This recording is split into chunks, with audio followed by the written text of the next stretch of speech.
daldalan na ulit.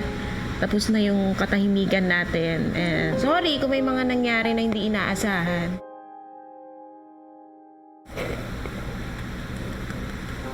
Ang hirap pala maging leader. Sorry kung talo tayo, wala tayong lulutuin. Ngat-ngatin natin yung rep. Sorry. Pasensya na kung medyo nag-iba yung personality pag leader. Ganun pala talaga. Kailangan mo lang magpaka-leader. Well, tinry ko. Bilang ako rin naman pinakamatanda for the task. Pinairal ko rin yun. Sorry kung may mga nasaktan. Sorry Bianca, sorry Dustin. Pasensya na kung mali man yung pagkakagets nyo. Hindi yun yung intention ko.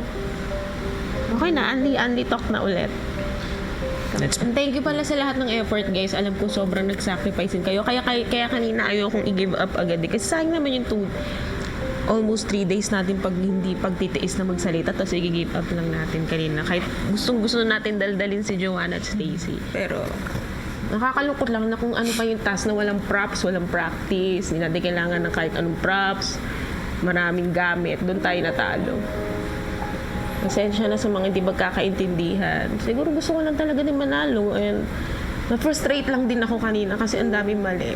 Kasi ako naman sa mga task nyo, ginawa ko naman yung best ko. Hindi ako nagsalita.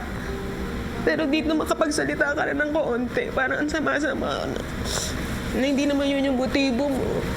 Sorry. Ito. Salita na ulit tayo. Anli na ulit.